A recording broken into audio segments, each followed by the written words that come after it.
क्योंकि आजकल ईद मिलाद के दिन चल रहे हैं, बहुत मुतबरक और पाक दिन है हमारे लिए। पहले तो पूरे आलम इस्लाम को हमारी तरफ से इन दिनों की मुबारकबाद।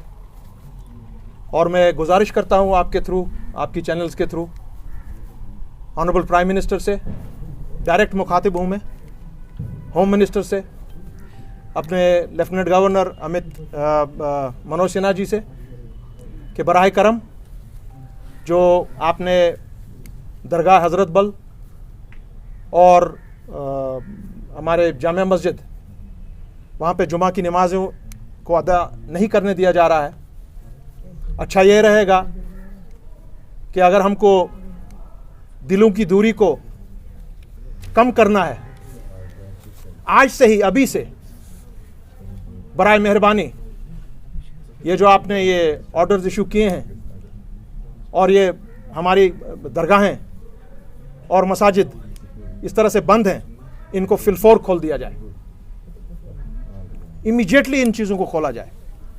दरगाह हज़रत शरीफ, दरगाह हज़रत बल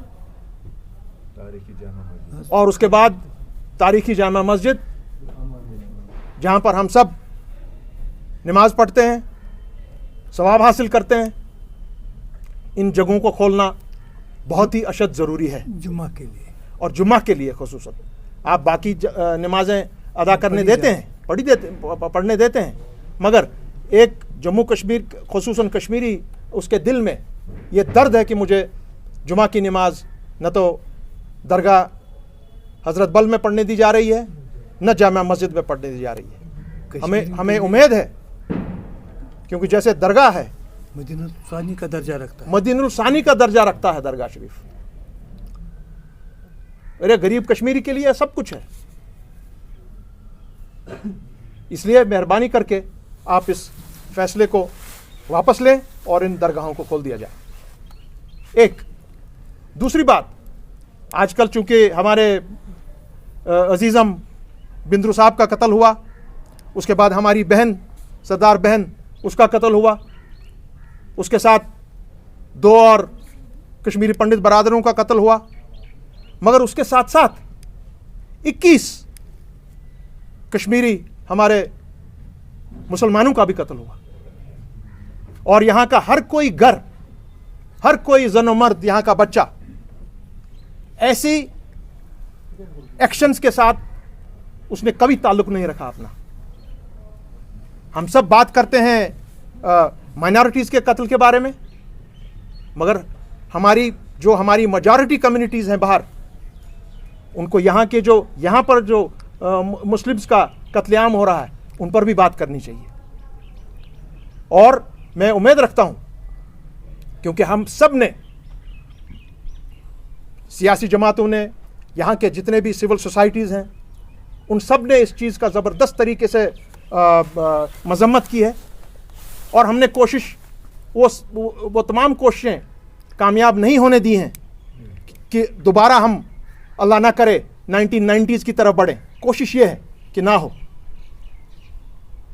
और आजकल उसकी आड़ में क्या किया जा रहा है, आज आप, जो बहुत ही अहम मुद्दा है, आप रैंडम अरेस्ट कर रहे हैं।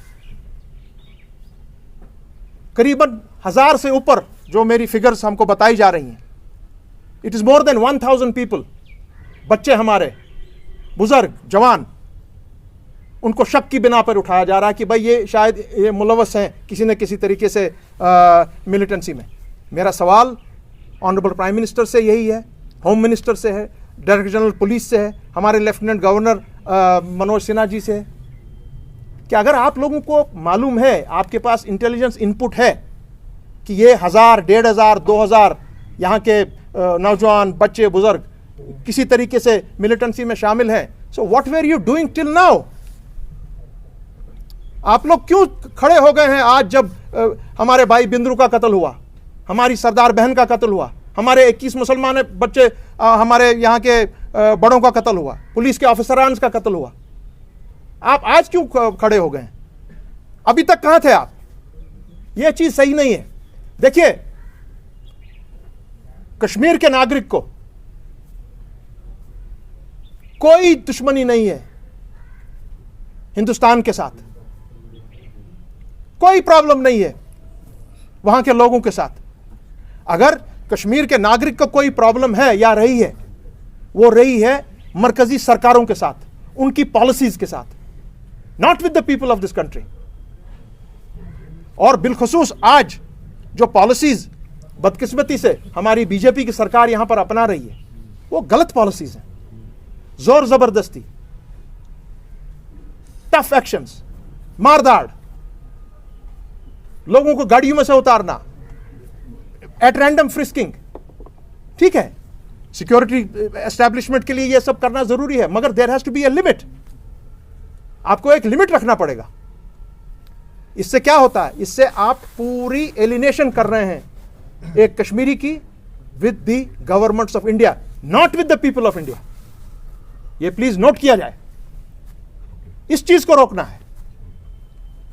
तीसरी बात, एम्प्लॉयज के लिए,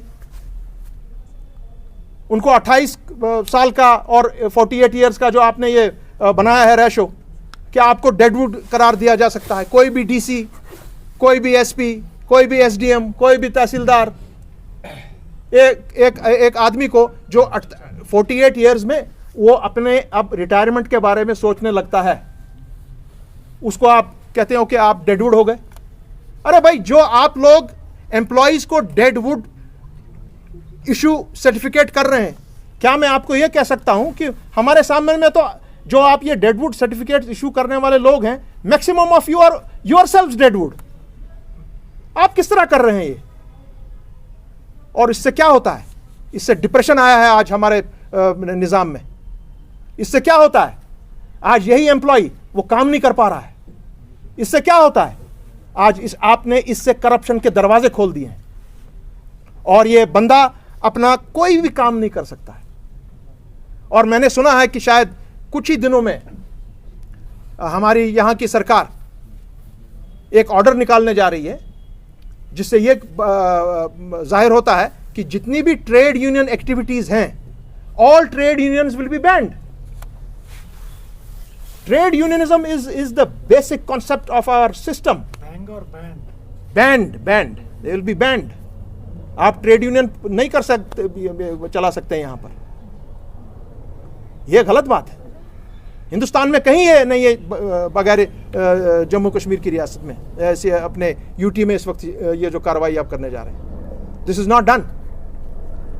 और इस बारे में मैं इतना ही कहूंगा अपने प्राइम मिनिस्टर से, होम मिनिस्टर से, कि भाई इन चीजों से हमारे दिल आपके साथ नहीं जुड़ेंगे। यहां तफरुका फैला हुआ है हर तरफ से। हमारी जो अनएम्प्लॉयमेंट रेट है 21.6%, the highest in the country. और एक और बात, हमारा आजकल एक नया यहां पे एक मायूसी सी छाई हुई है हमारी पूरी सोसाइटी में। हमारे कुछ पंडित बरादरान अपनी जमीनें वापस लेने यहां आ रहे हैं, ठीक है। मेजॉरिटी कम्युनिटी आप लोगों के साथ खड़ी है। अगर आपके साथ किसी ने नाइंसाफी की है मेजॉरिटी कम्युनिटी में, अगर आप लोगों की किसी ने जमीन ली है जबरदस्ती, एनक्रोचमेंट की है, मगर आप उन लोगों पर भी नजर डालिए जो इस चीज का नाजायज फायदा उठा रहे हैं, ताकत के बलबूते पर, पुलिस और पैरामिलिट्री के बलबूते पर। यह सही नहीं है। अगर आप में से बहुत से ऐसे लोग हैं जिन्होंने अपनी रजामंदी से अपनी जमीनें बेची हैं, कानूनी तौर बेची है, आज आप कहते हैं कि नहीं ये सब वापस कर दीजिए, दैट इज नॉट करेक्ट।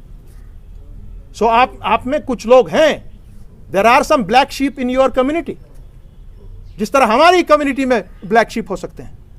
अगर किसी ने गलत किया है, मेजॉरिटी कम्युनिटी खड़ी होगी आपके साथ, मगर अगर आप गलत कर रहे हैं मेजॉरिटी कम्युनिटी के साथ, तो आपको वो देख लेना चाहिए कि ऐसा ना हो। ये बहुत ही इंपॉर्टेंट इश्यूज है जो आज यहां सोसाइटी हमारी कन्फ्रंट कर रही है। मारदाड़, पकड़ दकड़, नमाज़ें नहीं पढ़ने देना, ताले लगाना ज़ियारतों पर, मस्जिदों पर, और ये ज़मीनों का मामला, ये मामले सही नहीं है। डेडवुड करार देना लोगों को, ये सही नहीं है। सो इसलिए अवामी नेशनल कॉन्फ्रेंस ने फैसला लिया कि हम अप्रोच करेंगे लेफ्टिनेंट गवर्नर को, ये चीजें उनके सामने उठाएंगे। मैंने ऑलरेडी टाइम मांगा है उनसे, मैं इमीडिएटली टाइम मांग रहा हूं डायरेक्टर जनरल पुलिस से, और उसके बाद अगर जरूरत पड़ी विद द सेंट्रल अथॉरिटीज।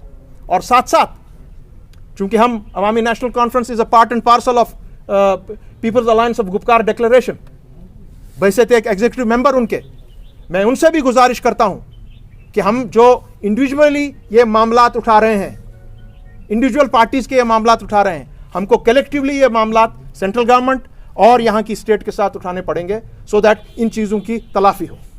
शुक्रिया बहुत बहुत। सर मेरे 2 सवाल है आपसे।